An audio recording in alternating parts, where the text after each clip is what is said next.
It's Tuesday, April 30. Good afternoon. I'm Herman Green with your midday news. A special welcome for those of you watching online at onespotmedia.com. Prime Minister Andrew Holness has declared a state of public emergency in St. James, Westmoreland and Hanover. Speaking at Jamaica House this morning, he explained that the security measure will remain in place for the next 14 days, but not beyond 3 months. Within these 14 days, the security forces have a work plan that they intend to pursue and certain objectives to accomplish. We invite the support of the opposition.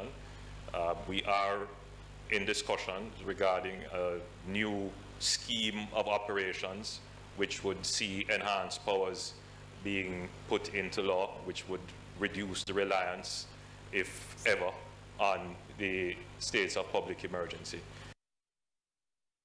And the Commissioner of Police, Major General Anthony Anderson, insists that the government has enough resources to fight crime in the 3 parishes where the SOEs were declared. There's only so much resources we have, and there's, as I showed before on the map, it's clear what the most significant heat spots are. Clarendon is having significant challenges as well. And perhaps if we had as much resources as we would like, we would have done that one as well, because it could lend itself to one. The actual contiguous nature of the 3 parishes allow us to use our resources in a more efficient way and get the result across all 3 parishes because they're beside each other. Meanwhile, Chief of Defense Staff, Lieutenant General Rocky Meade, is urging citizens to find out what is required of them under the state of emergency to ensure it's successful. He's asking members of the public to cooperate with law enforcement officers in helping to bring perpetrators to justice. We're asking you to use any one of the available tip lines to report gang or other violent activities. And the tip lines are 311 for the JCCF tip line, and 876-837-8888 for the JDF tip line. This community support is a key component of our intelligence gathering process and rests heavily upon your input and involvement.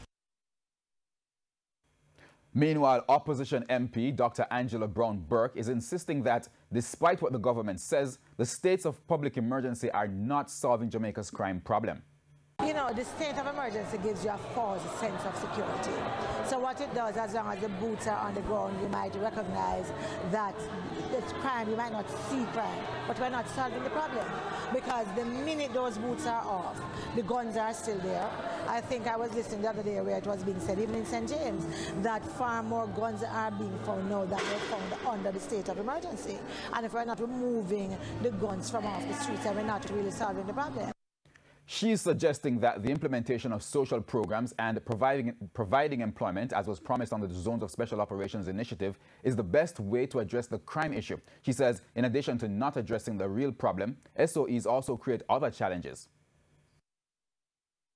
And at the same time, it robs people of their freedom, and it gives individual, I mean, you just come in and scrape up and put them there, and they're there, and you don't have any reason to hold them, because you have to go beyond suspicion. We have to get to the point where our officers are able to produce the evidence that is going to lead to not just holding them indefinitely, but actually preferring charges. The St. James police were kept busy investigating 2 murders this morning.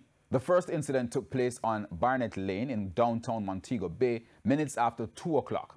It's reported that residents heard gunshots and called the police. Upon arrival, a man was seen at a shop lying in a pool of blood. He has been identified as 30-year-old Christopher Reed.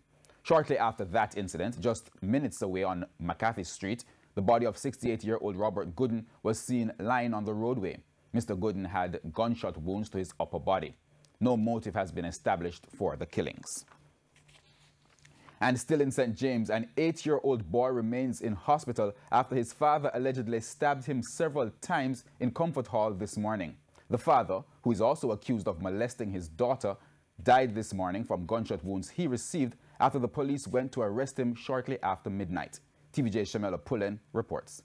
Comfort Hall is known as a peaceful community, but that peace was disrupted in the wee hours of Tuesday morning after police showed up at a house to arrest a man. It's reported that the man allegedly molested his daughter. The girl's mother removed her from the house on Sunday, and the matter was reported to the police. When the police showed up at the man's house Tuesday morning, the man allegedly started to stab his 8-year-old son, who was inside the house with him. The police fired shots for him to stop. The man was injured and taken to hospital. He is 56-year-old taxi operator Donovan Thompson. Pete Williams lives next door. He explains what he heard. He was making a lot of noise and a lot of people were over there trying to counsel him and trying to open the door, but he wouldn't open the door. He just wouldn't open the door. A lot of church sisters and church brother came there, Brother Thompson, but he said he wouldn't open the door, you know. So till in the wee hours of the like almost daybreak, the officer there barged in because he said that he would shoot, kill a little boy and blow him up. So the officer they have to go ahead and do what they have to do to rescue the little boy. Residents are still in shock and disbelief. They say they have never seen anything like this happen in the community before. So it's a stranger come here, we don't know what man people have. But we see this happen, we don't know what. Is it? Yeah, we don't know what. Yeah, we see him run taxi always on the road. But he's a strange man coming in our community, but he's a man who run taxi every day on the road. So he's a taxi man too, you know, so I carry up my yard. And I know say, I don't know what. Mr. Williams says the father seems to be suffering from a mental condition. It's like something wrong with his head or something, and he has some problem. And he decided to take it out that way. It's sad, but that's the way life goes sometimes. Meanwhile, the father has since died.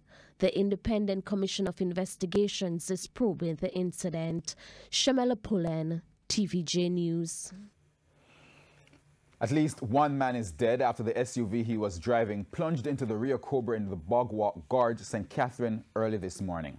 Passers-by who saw the vehicle after it crashed called the police just before 5 o'clock.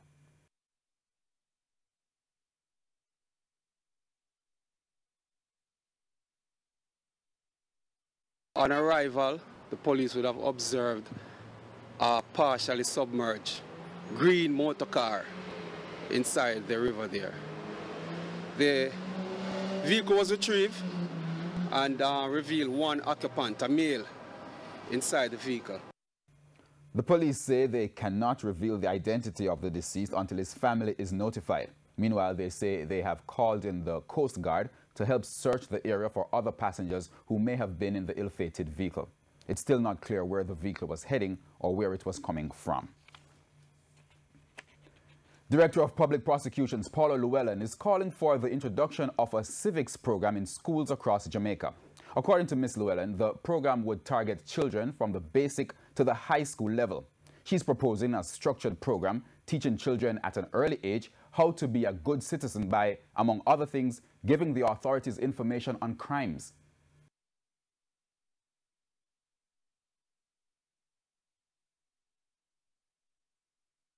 A lot of children are coming from dysfunctional homes where you have poor parenting and they don't have any sort of model in respect of positive values and attitudes to follow. So the school has to take the place of that good parenting. The 8 finalists in the 2019-2020 LASCO JCF Top Cop of the Year Award are doing an upliftment project at the Runaway Bay All-Age School in St. Anne. Acting Assistant Commissioner of Police in charge of the community safety and security, Steve McGregor, says it's part of efforts to further strengthen the police's relationship with the communities they serve. They are doing painting there, we're fixing up the school in different areas that it needs fixing up. They will be going into the Bel Air 2 community to engage with the consultative committees. They will be talking to the neighborhood watch group. They will visit the youth clubs. So they are really sharing with St. Anne. ACP McGregor says despite the low view people have of members of the force, the police want to feel appreciated, and participating in activities like these help motivate them.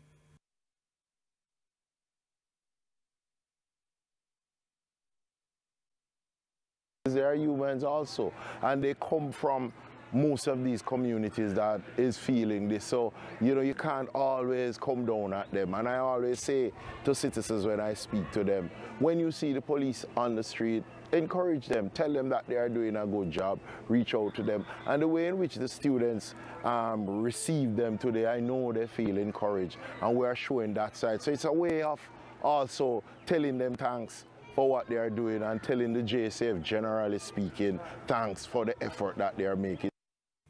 We go on to news in sports. Portmore United secured back-to-back Red Stripe Premier League titles after a 1-0 win over Waterhouse in a final marred by violence and missile throwing at the National Stadium last night. Ricardo Morris's 57th minute strike turned out to be the winner on the night as Portmore defended their title and secured a 7th hold on the trophy. But the match will be talked about for the wrong reasons for a very long time after Portmore United's Damian Williams and Waterhouse's Rafiq Thomas were red-carded for violent conduct in time added on when a fight broke out between the two players. In addition, the match was held up in the latter stages by an incident which saw security officials having to take cover after being pelted with bottles and other objects thrown by spectators. And that's the Midday News. I'm Herman Green. Join us at 7 for the Primetime News Package. On behalf of the News, Sports and Production teams, good afternoon.